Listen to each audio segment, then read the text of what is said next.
Hello दोस्तों, नमस्कार। इतिहास विषय से संबंधित आज हम 91 से स्टार्ट करेंगे। इससे पहले हमारे 90 क्वेश्चन कंप्लीट हो गए थे। उससे पहले प्लीज़ आप लोग वीडियो को लाइक कीजिए, शेयर कीजिए, सब्सक्राइब कीजिए। तो चलिए स्टार्ट करते हैं। आज का पहला क्वेश्चन है हमारा, भारत में सिविल सर्विसेज का पिता किसे कहा जाता है? तो भारत में सिविल सर्विसेज का जो पिता कहा जाता है, लॉर्ड कॉर्नवालिस को कहा जाता है, यानी बी इसका राइट आंसर हो जाएगा। आप देख सकते हैं लॉर्ड कॉर्नवालिस का जो कार्यकाल है 1786 से 1793 ईस्वी के बीच है। और लॉर्ड कॉर्नवालिस को भारत में नागरिक सेवाओं की स्थापना, न्यायिक क्षेत्र में शक्ति के पृथक्करण सिद्धांत का कार्यान्वयन करने के लिए और रेवेन्यू बोर्ड, ठीक है, राजस्व परिषद के लिए की स्थापना का श्रेय दिया जाता है। अगला है हमारा, जिस समय आईसीएस में भारतीयों की आयु घटाकर 18 वर्ष की गई, लॉर्ड सेलिसबरी थे। तो सेलिसबरी क्या थे उस time? Secretary of the state, जब 21 से 18 वर्ष की गई थी। आप देख सकते हैं 1874 ईस्वी में डिजराइली के अधीन लॉर्ड सेलिसबरी भारत के राज्य सचिव, ठीक है, स्टेट सेक्रेटरी के रूप में कार्य किया था। और 1881 में डिजराइली की मृत्यु के बाद Lord Salisbury House of Lords में कंजर्वेटिव नेता के रूप में प्रसिद्ध हुए थे। इनका अंतर्राष्ट्रीय कानून पर महत्वपूर्ण विचार जो है, अंतर्राष्ट्रीय कानून को किसी भी न्यायालय द्वारा लागू नहीं किया जा सकता, इसलिए इसको कानून कहना काफ़ी सीमा तक भ्रमात्मक होगा, ये उनके द्वारा कहा गया था। अगला क्वेश्चन है, व्हिटले कमीशन संबंधित है। मोस्ट इंपॉर्टेंट क्वेश्चन है, ये पीजीटी टीजी में पूछा गया है। तो व्हिटले कमीशन का जो संबंध है वो श्रम से है। ए इसका राइट आंसर हो जाएगा। आप देख सकते हैं सार्वजनिक श्रम और स्वास्थ्य के मुद्दे पर विचार हेतु 1929 में व्हिटले आयोग का गठन किया गया था।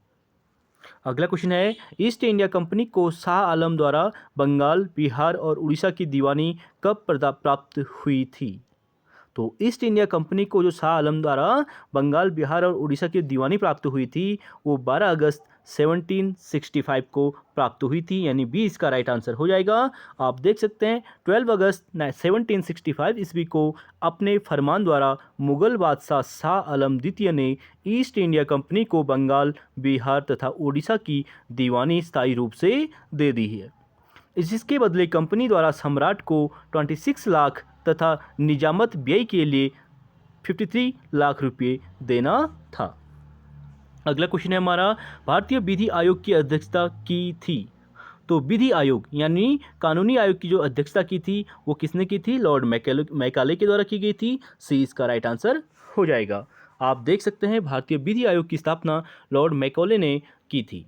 और 1833 के अधिनियम द्वारा कानून बनाने के लिए गवर्नर जनरल की परिषद में कानूनी सदस्य एक चौथे सदस्य के रूप में सम्मिलित कर लिया गया था। अगला क्वेश्चन है हमारा, गवर्नर जनरल जिसने अदालतों में क्षेत्रीय भाषाओं को शुरू करवाया। मोस्ट इंपोर्टेंट क्वेश्चन है, वह गवर्नर जनरल कौन था जिसने अदालतों में जो है क्षेत्रीय भाषाओं को प्राथमिकता दी थी, यानी शुरू कराया था? वो थे लॉर्ड विलियम बेंटिंग, यानी ए इसका राइट आंसर हो जाएगा। आप देख सकते हैं governor general Lord William Bentinck 1828 से 1833 ने अदालतों में क्षेत्रीय भाषाओं को शुरू करवाया था। उसके शासनकाल के अन्य महत्वपूर्ण कार्य इस प्रकार हैं, जैसे सती प्रथा की समाप्ति 1829, ठग प्रथा की समाप्ति 1830। दोनों इंपॉर्टेंट क्वेश्चन है, एग्जाम में पूछे गए हैं। सती प्रथा का अंत किसने किया था और कब किया था? और ठगी प्रथा का जो अंत किसने किया था और कब किया था? तो ठग प्रथा की समाप्ति 1830। नरबली प्रथा का अंत मोस्ट इंपॉर्टेंट, ये भी पूछा गया एग्जाम में। तो नरबली प्रथा का अंत भी इसी के द्वारा लॉर्ड विलियम बेंटिंग के द्वारा ही किया गया था। और 1833 का चार्टर अधिनियम जो है, भारत का प्रथम गवर्नर जनरल, डिविजनल कमिश्नर, मंडलायुक्त पद का सृजन लॉर्ड विलियम बेंटिंग के शासनकाल में हुआ था। अगला है, लॉर्ड विलियम बेंटिंग जो है बहुत इंपॉर्टेंट है, आप इसे अच्छे से देख सकते हैं। अगला है हमारा, निम्न में से कौन प्रेस की स्वतंत्रता के समर्थक थे? तो प्रेस की स्वतंत्रता के समर्थक जो है उपयुक्त सभी थे। चार्ल्स मेटकॉफ की बात करें, लॉर्ड हेस्टिंग की बात करें, लॉर्ड मैकाले की बात करें, ये सभी प्रेस की स्वतंत्रता के समर्थक माने जाते हैं। आप देख सकते हैं चार्ल्स मेटकॉफ, लॉर्ड हेस्टिंग और लॉर्ड मैकाले तीनों प्रेस की स्वतंत्रता के समर्थक थे, जिसमें चार्ल्स मेटकॉफ को समाचार पत्रों का मुक्तिदाता भी कहा जाता है। क्योंकि जो प्रेस पे नियंत्रण लगाया था इन्हीं के द्वारा हटाया गया था, इसीलिए उसको मुक्तिदाता, समाचार पत्रों का मुक्तिदाता कहा जाता है। अगला है हमारा, किस गवर्नर जनरल के काल में प्राचीन इमारत संरक्षण एक्ट लागू हुआ था? तो वो हुआ था लॉर्ड कर्जन के शासनकाल में। आप देख सकते हैं वायसराय लॉर्ड कर्जन के कार्यकाल जो था 1899 से 1905 के महत्वपूर्ण कार्य इस प्रकार हैं, जैसे 1901 में कृषि इंस्पेक्टर जनरल की कृषि कार्यों की देखरेख हेतु नियुक्ति। ये इंपॉर्टेंट क्वेश्चन है। किस गवर्नर जनरल ने पूछा, क्वेश्चन टीजीटी में पूछा गया है, किस गवर्नर जनरल के कार्यकाल का संबंध कृषि विभाग से संबंधित है? तो कृषि विभाग से संबंधित है लॉर्ड कर्जन। तो भारत देखरेख हेतु नियुक्ति। भारतीय विश्वविद्यालय अधिनियम, ठीक है, तो भारतीय विश्वविद्यालय अधिनियम भी 1904 में जो है लॉर्ड कर्जन के शासनकाल में ही पारित हुआ था। और आगे है भारत लोक सेवा मंडल का गठन 1902, प्राचीन स्मारक परिरक्षण अधिनियम 1904 और बंगाल विभाजन लॉर्ड कर्जन के ही शासनकाल में हुआ था। ये भी इंपॉर्टेंट है 1905। अगले क्वेश्चन की बात करेंगे, हंटर कमीशन संबंधित है। मोस्ट इंपोर्टेंट क्वेश्चन है, टीजीटी पीजीटी में दोनों में पूछा गया है। तो हंटर कमीशन का संबंध भी शिक्षा से है। आप देख सकते हैं शिक्षा के क्षेत्र में हुई प्रगति की समीक्षा करने के लिए 1882 में, ठीक है, 1882 में डब्ल्यू हंटर की अध्यक्षता में एक आयोग की स्थापना हुई थी, जिसका कार्य केवल प्राथमिक और माध्यमिक शिक्षा की समीक्षा करना था। टीजीटी में ये क्वेश्चन पूछा गया है कि जो हंटर आयोग था इसका संबंध किससे है? शिक्षा से तो है, लेकिन शिक्षा में भी किससे है? तो प्राथमिक शिक्षा आपको मिलेगा, तो वहाँ पे राइट हो जाएगा। और इस आयोग की रिपोर्ट में प्राथमिक शिक्षा के सुधार व विकास पर विशेष जोर दिया गया था। अगला क्वेश्चन है हमारा, निम्न में से किसके द्वारा अकाल आयोग की नियुक्ति की गई थी? तो अकाल आयोग भी पूछा गया है भाई। इसका राइट आंसर हो जाएगा लॉर्ड लिटन के शासनकाल में अकाल आयोग का गठन किया गया था। बी इसका राइट आंसर हो जाएगा। आप देख सकते हैं वायसराय लॉर्ड लिटन, इसका कार्यकाल है 1876 से 1880 और उसके बाद लॉर्ड रिपन आते हैं, द्वारा दक्कन में पड़े भीषण अकाल, जो अकाल पड़ा था 1876 से 1878 की जांच के लिए रिचर्ड स्ट्रेची की अध्यक्षता में 1878 में एक अकाल आयोग की स्थापना की गई थी। अगला क्वेश्चन है हमारा, 1882 में इंडियन एजुकेशन कमीशन की अध्यक्षता किसने की थी? तो 1882 में जो है इंडियन एजुकेशन कमीशन की अध्यक्षता जो की थी वो किसके द्वारा की गई थी, ये पूछा गया है। तो इसका राइट आंसर हो जाएगा आपका डब्ल्यू हंटर के द्वारा। सी इसका राइट आंसर हो जाएगा। आप देख सकते हैं इसका एक्सप्लेनेशन। अगला क्वेश्चन है हमारा, 1935 ईस्वी के भारत सरकार अधिनियम द्वारा स्थापित संघीय न्यायालय के प्रथम मुख्य न्यायाधीश थे।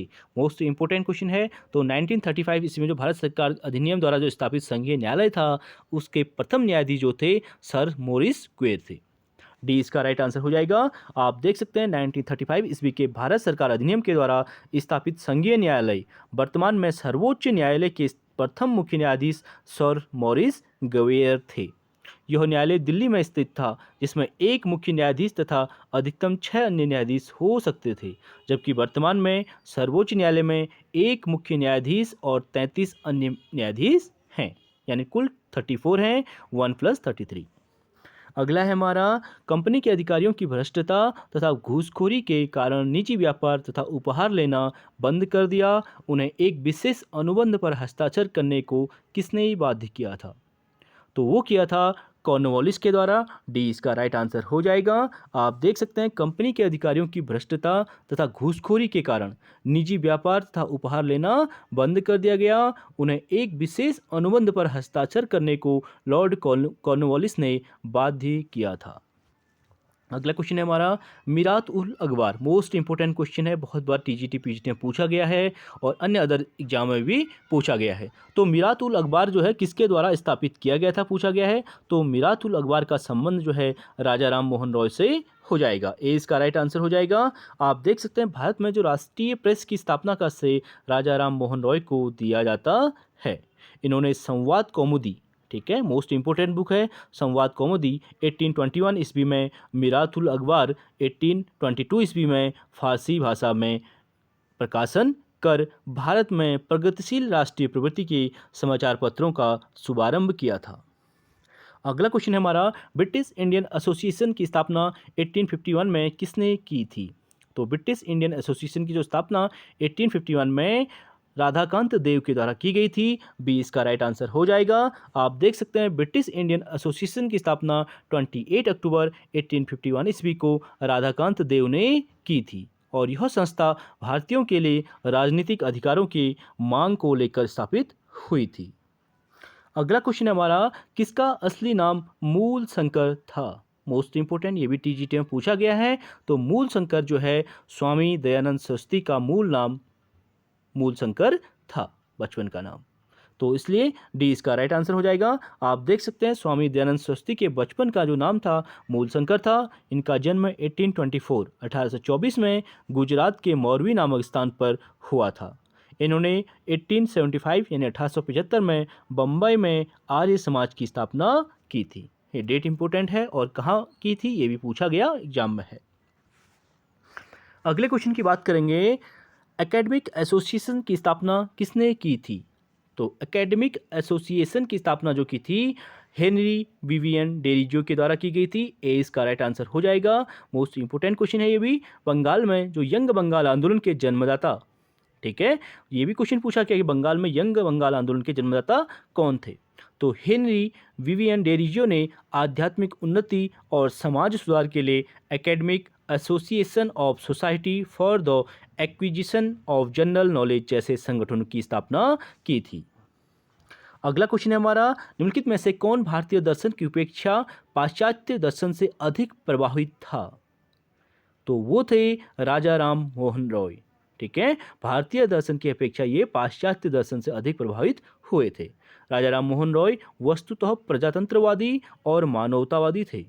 उन्हें भारतीय पुनर्जागरण का मसीहा, अतीत और भविष्य के मध्य सेतु, भारतीय राष्ट्रवाद का जनक और आधुनिक भारत का पिता तथा युगदूत भी कहा जाता है। मोस्ट इंपोर्टेंट, इनकी सभी उपाधियां इंपोर्टेंट हैं, इसे नोट डाउन कर सकते हैं, यहाँ से क्वेश्चन पूछा जाता है। अगले क्वेश्चन की बात करेंगे, 1857 के विद्रोह के समय ब्रिटेन का प्रधानमंत्री कौन था? मोस्ट इंपोर्टेंट क्वेश्चन है, ये भी टीजीटी पीजीटी में पूछा गया है। तो 1857, ठीक है, जो 1857 का विद्रोह हुआ था उस समय जो इंग्लैंड के प्रधानमंत्री थे पॉम्स्टन थे, यानी ए इसका राइट आंसर हो जाएगा। आप देख सकते हैं 1857 के विद्रोह के समय ब्रिटेन का जो प्रधानमंत्री विस्कॉट पार्सन्स था, विस्कांट पाम्स्टन था। उसका कार्यकाल 1855 से 1858 ईस्वी तक था, 1855 से 1858। अगला क्वेश्चन है हमारा, sister Nivedita. Most important question है, सिस्टर निवेदिता किस गुप्त क्रांतिकारी संगठन की सदस्य थी? तो सिस्टर निवेदिता जो थी वो अनुशीलन समिति, जो क्रांतिकारी संगठन था अनुशीलन समिति, उसकी सदस्य थी। और यहाँ से क्वेश्चन पूछा जाता है कि सिस्टर निवेदिता किसकी शिष्या थी? ठीक है, तो सिस्टर निवेदिता जो है सुभाष चंद्र बोस की शिष्या थी। तो केवल 2 इसमें अनुशीलन समिति इसका राइट आंसर हो जाएगा। आप देख सकते हैं सिस्टर निवेदिता का जो पूर्व नाम था, पूर्व नाम भी पूछा गया है इनका, मार्गरेट एलिजाबेथे नोबेल था। और इनका जन्म जो है 28 अक्टूबर 1867 ईस्वी में उत्तरी आयरलैंड के डॉनगैगन शहर में हुआ था। और सन 1902 में जब वायसराय लॉर्ड कर्जन ने अनुपयुक्त राष्ट्रीय शिक्षा व्यवस्था थोपने के लिए विश्वविद्यालय कमीशन बनाया, तब सिस्टर निवेदिता ने इसका पुरजोर विरोध किया था। और श्री अरविंदो ने बंगाल में एक क्रांतिकारी दल बनाया जिसमें उनके साथ सुरेंद्रनाथ टैगोर, CR दास, यतीन्द्र बनर्जी और सिस्टर निवेदिता शामिल थी। निवेदिता दल के सचिव के रूप में कार्य करती रही। प्रारंभ में इस दल का नाम भारत अनुशीलन समिति था और आगे चलकर इस दल का नाम 1907 में अनुशीलन समिति हो गया था। यह एक क्रांतिकारी संगठन था। अगला है हमारा, दादा भाई नौरोजी किस स्थान से ब्रिटिश संसद के सदस्य चुने गए थे? तो दादा भाई नौरोजी जो है वो थे फिन्सबरी से ब्रिटिश संसद के सदस्य चुने गए थे। आप देख सकते हैं ए इसका राइट आंसर हो जाएगा। दादा भाई नौरोजी फिन्सबरी निर्वाचन क्षेत्र से ब्रिटिश संसद के सदस्य चुने गए थे। अगले क्वेश्चन की बात करेंगे, वह अधिनियम जिसे जवाहरलाल नेहरू ने दास्ता का चार्टर कहा था। तो वह कौन सा अधिनियम था जिसे पंडित जवाहरलाल नेहरू दास्ता का चार्टर कहा था? इसका डी राइट आंसर हो जाएगा। 1935 का भारत सरकार अधिनियम को पंडित जवाहरलाल नेहरू ने दास्ता का चार्टर कहा था। आप देख सकते हैं भारत शासन अधिनियम 1935 को पंडित जवाहरलाल नेहरू ने इसे दास्ता का चार्टर और अनेक ब्रेकों वाला इंजन रहित गाड़ी कहा था। अगले क्वेश्चन की बात करेंगे, भारतीय राष्ट्रीय कांग्रेस की स्थापना के समय भारत के वायसराय थे। तो भारतीय राष्ट्रीय जो कांग्रेस की स्थापना के समय भारत के वायसराय कौन थे? लॉर्ड डफरिन थे। सी इसका राइट आंसर हो जाएगा। 1985 में भारतीय राष्ट्रीय कांग्रेस की स्थापना के समय भारत का जो वायसराय लॉर्ड डफरिन 1884 से 1888 में था और कांग्रेस की स्थापना 1885 में हुई थी और डफरिन का कार्यकाल 1884 से 1888 यानी 4 साल था। अगला क्वेश्चन है, बंगाल विभाजन को कब रद्द किया गया? मोस्ट इंपोर्टेंट क्वेश्चन है, ठीक है। अब आयोग के द्वारा जो है बंगाल विभाजन कब हुआ था से पूछने के बदले बंगाल विभाजन को कब समाप्त किया गया था, ये इंपॉर्टेंट है। तो बंगाल विभाजन को समाप्त किया गया था 1911 में, 1911 में। सी इसका राइट आंसर हो जाएगा। आप देख सकते हैं वायसराय लॉर्ड हार्डिंग द्वितीय, ठीक है, लॉर्ड हार्डिंग द्वितीय के शासनकाल में यानी 1910 से 1916, 1910 से 1916 के बीच कार्यकाल में दिल्ली में बंगाल विभाजन रद्द तथा भारत की राजधानी कलकत्ता से दिल्ली स्थानांतरित करने की घोषणा हुई थी। तो लॉर्ड हार्डिंग द्वितीय के शासनकाल में दो काम हुए थे, एक पहला बंगाल विभाजन रद्द हुआ था, दूसरा जो भारत की राजधानी कलकत्ता से दिल्ली 1911 में स्थानांतरित की गई थी। अगला है, और इसी समय जो है दिल्ली दरबार का आयोजन भी किया गया था। अगला है हमारा, निम्न में से कौन सा कथन स्वतंत्रता संघर्ष के संबंध में असत्य है? तो स्वतंत्रता संघर्ष के संबंध में असत्य कथन की बात कर रहा है, तो देख लेते हैं। 1905 में बंगाल विभाजन हुआ था, बिल्कुल राइट हो जाएगा। 1907 में मुस्लिम लीग का गठन हुआ था, ये रॉन्ग हो जाएगा। मुस्लिम लीग का गठन जो है 1906 में हुआ था, बी इसमें रॉन्ग हो जाएगा। और सी है, मिंटो मार्ले सुधारों द्वारा मुस्लिमों को स्वतंत्र चुनाव अधिकार मिला था, बिल्कुल राइट है। और इसलिए जो है इसमें जो है बी रॉन्ग हो जाएगा, क्योंकि मुस्लिम लीग की स्थापना 1906 ईस्वी में ढाका में हुई थी और इसका मुख्यालय लखनऊ में था। अगला क्वेश्चन है हमारा, जलियांवाला बाग हत्याकांड के समय भारत का वायसराय कौन था? तो जलियांवाला बाग हत्याकांड आपको पता है 13 अप्रैल 1919 को हुआ था और उस समय इसका जो भारत का वायसराय था लॉर्ड चेम्सफोर्ड, ठीक है। लॉर्ड चेम्सफोर्ड सुधार अधिनियम भी जाना जाता है 1919 के नाम से, वही इसके वायसराय माने जाते हैं। आप देख सकते हैं जलियांवाला बाग हत्याकांड 13 अप्रैल 1919 ईस्वी के समय भारत का वायसराय लॉर्ड चेम्सफोर्ड था। अगले क्वेश्चन की बात करेंगे, महात्मा गांधी के राजनीतिक गुरु थे। तो महात्मा गांधी के जो राजनीतिक गुरु थे वो कौन थे? गोपाल कृष्ण गोखले, यानी ए इसका राइट आंसर हो जाएगा। गोपाल कृष्ण गोखले अपने विचारों में अहिंसावादी, उदारवादी और समभाव तथा न्यायप्रियता में विश्वास करने वाले नेता थे। गोखले के इन्हीं विचारों से प्रभावित होकर गांधी जी ने उन्हें अपना राजनीतिक गुरु बनाया था। अगला क्वेश्चन है हमारा, भारतीय राष्ट्रीय कांग्रेस के प्रथम यूरोपीय अध्यक्ष थे। तो भारतीय राष्ट्रीय कांग्रेस के प्रथम यूरोपीय अध्यक्ष की बात कर रहा है, तो प्रथम यूरोपीय यानी अंग्रेज अध्यक्ष जो था पहले जॉर्ज यूले था, डी इसका राइट आंसर हो जाएगा। आप देख सकते हैं भारतीय राष्ट्रीय कांग्रेस के दिसंबर 88 के इलाहाबाद अधिवेशन में जॉर्ज यूले नामक प्रथम यूरोपीय व्यक्ति को अध्यक्ष चुना गया था। इसीलिए ये वैसे आप ये जो है वैसे चौथे या तीसरे हो जाएंगे, ठीक है, चौथे हो जाएंगे। और अंग्रेज गवर्नर जनरल की बात करेंगे तो ये पहले हो जाएंगे। अगला है हमारा, निम्नलिखित महिलाओं में से कौन भारतीय राष्ट्रीय कांग्रेस की प्रथम अध्यक्षा थी? तो पहली जो भारतीय राष्ट्रीय कांग्रेस की अध्यक्ष थी वो एनी बेसेंट थी, जिन्होंने अध्यक्षता 1917 में की थी। अगर भारतीय की बात पूछे करेगा तो आपका सरोजिनी नायडू हो जाएगा, उन्होंने जो है महात्मा गांधी के बाद 1925 में इसकी अध्यक्षता की थी। आप देख सकते हैं भारतीय राष्ट्रीय कांग्रेस की पहली जो प्रथम महिला अध्यक्ष थी एनी बेसेंट, और प्रथम भारतीय महिला अध्यक्षा की बात करेगी सरोजिनी नायडू हो जाएगा। अगला है हमारा, लखनऊ समझौता इनके बीच हुआ था। तो लखनऊ समझौता जो हुआ था कांग्रेस और मुस्लिम लीग के बीच हुआ था, बी इसका राइट आंसर हो जाएगा। इसी में जो है दोनों जो दल 1907 में, ठीक है, सूरत अधिवेशन में अलग हुए थे, यहीं पे आपस में मिल जाते हैं। यानी दिसंबर 1916 में लखनऊ समझौता कांग्रेस और मुस्लिम लीग के मध्य लखनऊ में हुआ था। अगला क्वेश्चन है, दक्षिण अफ्रीका से लौटने के पश्चात महात्मा गांधी ने किस संगठन की सदस्यता ग्रहण की थी? तो दक्षिण अफ्रीका से लौटने के पश्चात जो महात्मा गांधी ने वो संगठन था इनमें से कोई नहीं, भारतीय राष्ट्रीय कांग्रेस नहीं है, होम रूल लीग नहीं है, सर्वेंट ऑफ इंडिया सोसाइटी भी नहीं है। आप देख सकते हैं 1914 में गांधी जी दक्षिण अफ्रीका से भारत आए और 1915 से 1918 तक के काल में गांधी जी जो है भारतीय राजनीति की परिधि पर अनिश्चितता से मंडराते रहे और इस काल में उन्होंने किसी भी राजनीतिक आंदोलन में शामिल होने से इनकार कर दिया था। अगला है हमारा मुस्लिम लीग के किस अधिवेशन में M.A. जिन्ना ने 2 राष्ट्रों के सिद्धांत को प्रतिपादित किया था। ठीक है, तो जिन्ना ने जो है 2 राष्ट्रों के सिद्धांत को जो प्रतिपादित किया था वो कौन सा अधिवेशन था, वो था लाहौर अधिवेशन 1940। डी इसका राइट आंसर हो जाएगा। आप देख सकते हैं 23 मार्च 1940 को मुस्लिम लीग के लाहौर अधिवेशन में मोहम्मद अली जिन्ना ने 2 राष्ट्रों के सिद्धांत का प्रतिपादन किया था। अर्थात इस अधिवेशन में जिन्ना द्वारा भारत से अलग एक मुस्लिम राष्ट्र की पाकिस्तान की मांग की गई थी। अगला क्वेश्चन है, बाल गंगाधर तिलक ने होम रूल लीग की स्थापना की थी। तो बाल गंगाधर तिलक ने जो होम रूल लीग की स्थापना की थी पूना में की थी। ए इसका राइट आंसर हो जाएगा। आप देख सकते हैं बाल गंगाधर तिलक 28 अप्रैल 1916 को बेलगांव का है कर्नाटक में, और बेलगांव पूना में होम रूल लीग की स्थापना इनके द्वारा की गई थी। पुणे महाराष्ट्र, बेलगांव कर्नाटक में की गई थी। अगला हमारा, किस फ्रांसीसी ने 1673 में पांडिचेरी की नींव डाली।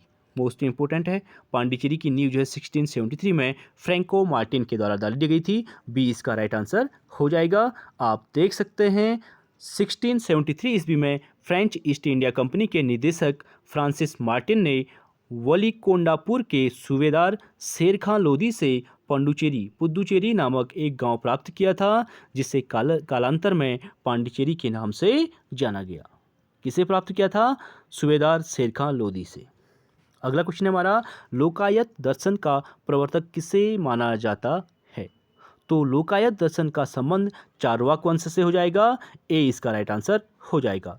चारवाक वंश का मानना है कि खाओ पियो ऐश करो और ऋण लेकर घी पियो, ये इसका वाक्यांश है। आप देख सकते हैं लोकायतन दर्शन या भौतिकवादी दर्शन का प्रवर्तक जो है चारवाक को माना जाता है। अगला हमारा, निम्न में से कौन एक महिला मध्यकालीन युग की शासिका नहीं रही। ठीक है, इनमें से कौन एक महिला मध्यकालीन युग में शासिका नहीं रही बात कर रहा है, तो इसे देख लेते हैं। रजिया सुल्ताना की बात करें, रानी रुद्रम्बा, ताराबाई, रोशन आरा। तो इसका राइट आंसर हो जाएगा मध्यकालीन युग की बात कर रहा है, तो रोशन आरा इससे संबंधित नहीं है। आप देख सकते हैं रोशन आरा का जो टाइम पीरियड है 1678 से 82 के बीच है। शाहजहां के मुमताज महल से उत्पन्न 14 संतानों में केवल 4 पुत्र और 3 पुत्रियां ही जीवित बचे थे। ठीक है, 14 में से 7 की डेथ जाती है, 7 बचते हैं, जिनके नाम थे जहां आरा, दारा सिको और रोशन आरा। और आपको पता है तो रोशन आरा का संबंध जो है मध्यकालीन भारत से नहीं हो पाएगा। और औरंगजेब, पुत्रों की बात करें, औरंगजेब 1618, मुराद बख्श 1629, गौहन आरा 1631 और प्रश्नगत विकल्प में रोशन आरा के अतिरिक्त रजिया सुल्तान, रुद्रम्बा देवी और ताराबाई ने अपने समय में शासन की बागडोर अपने हाथों में संभाली थी। रोशन आरा यहाँ पे नहीं संभाली थी। अगला क्वेश्चन हमारा, 15वीं शताब्दी में कागज के प्रचलन से लघु चित्रों में एक अभूतपूर्व परिवर्तन आया। इस परिवर्तन को लाने के जिम्मेदार थे। तो इस परिवर्तन को लाने के लिए जिम्मेदार हैं कौन है? चीनी। सी इसका राइट आंसर हो जाएगा। आप देख सकते हैं कागज के निर्माण का श्रेय जो है चीन के हॉनवंश, ठीक है, 20 से 220 ईस्वी के एक पदाधिकारी यानी तसाई लुन नामक व्यक्ति को प्राप्त है। भारत में कागज का प्रवेश संभवतः ईसा की 7वीं सदी में हुआ था। भारत में ईसा की 11वीं सदी तक कागज का व्यापक उपयोग नहीं हुआ था। कागज का प्राचीनतम जो उल्लेख धार नगरी के राजा भोज ने 1018 से 1060 ईस्वी का था। भारत में उपलब्ध कागज पर लिखी गई सबसे प्राचीन पुस्तक जो है कौन सी है? पंचतंत्र है।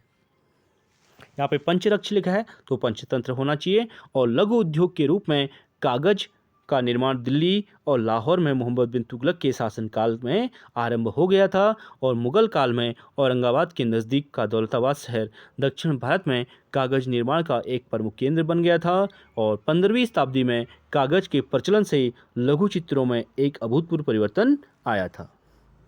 अगला क्वेश्चन है, प्राचीन काल में बधुआ श्रम को निर्दिष्ट करने वाले शब्द थे। तो बधुआ श्रम को निर्दिष्ट करने वाले जो शब्द थे वो थे, आपका बी इसका राइट आंसर हो जाएगा, यानी पहला है वेत्ती और फोर्थ है विष्टि। वेत्ती और विष्टि को बधुआ श्रम से जोड़ा जाता था। आप देख सकते हैं प्राचीन काल में बधुआ श्रम को निर्दिष्ट करने वाले जो शब्द थे वेत्ती और विष्टि थे, जिसमें निःशुल्क श्रम तथा बेगार को विष्टि कहते थे। निःशुल्क श्रम को आपको पता है वेत्ती तथा बेगार को विष्टि कहते थे। तो चलिए फ्रेंड्स, आज के लिए इतना ही, बाकी नेक्स्ट क्लास में करेंगे। आई होप वीडियो आप लोगों को पसंद आई होगी। प्लीज़ वीडियो को लाइक करें, शेयर करें और सब्सक्राइब करें। Thank you so much friends.